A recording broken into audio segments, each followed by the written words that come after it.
আজ রাত 12টার পর থেকেই সারা ভারতবর্ষ জুড়ে বদলে যাবে 500 এবং 100 টাকার নোট। ইতিমধ্যেই রিজার্ভ ব্যাংকের তরফ থেকে এই নিয়ে পরিষ্কারভাবে ঘোষণা করা হয়েছে।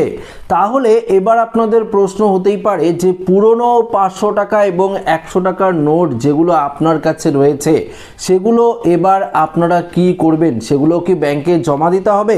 সমস্ত কিছু জানাবো আজকের এই ভিডিওতে। তো আশা রাখবো ভিডিওটিতে আপনারা প্রত্যেকেই প্রথম থেকেই শেষ পর্যন্ত সঙ্গে থাকবেন এবং নতুন হয়ে থাকলে চ্যানেলটিকে সাবস্ক্রাইব করে পাশের দেওয়া বেল আইকনটিকেও প্রেস করে অল নোটিফিকেশনটিকে বাজিয়ে দেবেন। তো বন্ধুরা, কথা না বাড়িয়ে আমরা যে মেন আপডেটটি উঠে এসেছে রিজার্ভ ব্যাংকের তরফ থেকে সেই আপডেটে আমরা চলে যাব। দেখুন, এখানে পরিষ্কার বলে দিয়েছে অনলাইন লেনদেনের যুগে এখনো নগদ টাকা কিন্তু উঠে যায়নি। যদিও আমরা অনলাইন তো এখন সবাই অভ্যস্ত হয়ে গেছি যে কিউআর কোডে payment, online PhonePe, Google pay থেকে শুরু করে ইউপিআই পেমেন্ট যেগুলো আমরা করে থাকি, তারপরও কিন্তু নগদ টাকা কিন্তু আমাদের প্রয়োজন হয়। বাজার থেকে দোকানপাট সব জায়গাতেই নগদ লেনদেন হয়। আপনার হাতে বা পকেটে যে নোট রয়েছে তাতে হয়তো অনেকেই খেয়াল করেনি যে বেশ কিছু পরিবর্তন হয়েছে।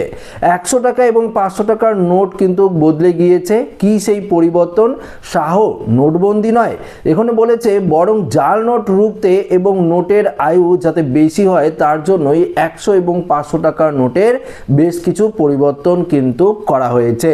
রিজার্ভ ব্যাংক অফ ইন্ডিয়া জানিয়েছে দৈনন্দিন লেনদেনে 100 এবং 500 টাকার যে ব্যবহার সব থেকে বেশি হয়, এটাই তো আপনারা তো প্রত্যেকেই জানেন। 2000 টাকার নোট তো নেই, তো 100 এবং 500 টাকার নোটই কিন্তু ব্যবহার হয় সব থেকে বেশি।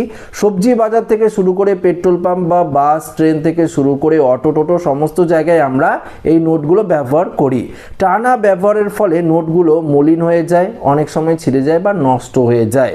রিজার্ভ ব্যাংক জানিয়েছে মহাত্মা গান্ধী সিরিজের এই নোটের মেয়াদ আরও বাড়বে ও জালিয়াতি রুখতে নোট ছাপাই আরও নিখুঁত করা হয়েছে, স্পষ্ট করা হয়েছে ওয়াটারমার্ক অথেন্টিকেশন। পাশাপাশি 100 টাকার নোট মাইক্রো লেটারিং আরও স্পষ্ট করা হয়েছে। 500 টাকার নোটও পরিবর্তন করা হয়েছে।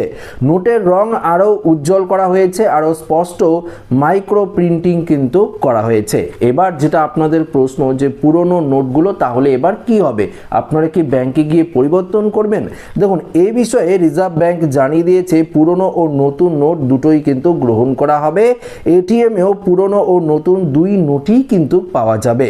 এর জন্য লেনদেনের কোনো সমস্যা হবে না। ব্যাংকের কর্মীরাও যাতে এই নোট পরিবর্তন সম্পর্কে অবগত থাকেন তার জন্য নির্দেশ দেওয়া হয়েছে তাদের। আরবিআই সার্কুলার ছবি সহ যাবতীয় বর্ণনা করা হয়েছে যাতে বুঝতে অসুবিধা না হয়। পাবলিক ও প্রাইভেট সেক্টর ব্যাংকগুলিতেও এই সার্কুলার পাঠানো কিন্তু হয়েছে। তো বন্ধুরা, এখানে আপনারা ক্লিয়ার বুঝতে পারলেন রিজার্ভ ব্যাংকের তরফ থেকে 100 টাকা এবং 500 টাকার নোট যেহেতু সব থেকে বেশি প্রচলন রয়েছে তার জন্য এই দুটি নোটের বিরাট বড় পরিবর্তন করা হয়েছে। অনেক কিছু পরিবর্তন করা হয়েছে, রঙের ক্ষেত্রেও পরিষ্কার করা হয়েছে।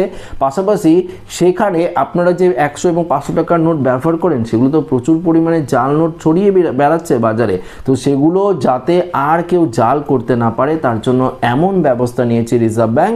মাইক্রো প্রিন্টিং থেকে শুরু করে অনেক কিছুর পরিবর্তন করা হয়েছে এবং ব্যাংক কর্মীদেরও কিন্তু জানিয়ে দেওয়া হয়েছে এই যে নতুন নোটগুলো পরিবর্তন করা হয়েছে তাতে কিন্তু আপনাদের কোনো অসুবিধায় পড়তে হবে না এবং সমস্ত আপনারা পুরনো নোটগুলো যেভাবে চালাচ্ছেন সেভাবেই চলবে। হয়তো সেই নোটগুলো আপনারা ব্যাংকে দিতে দিতে বা বিভিন্ন জায়গায় লেনদেন করতে করতে নতুন নোটগুলো আপনার হাতেও অটোমেটিক চলে আসবে।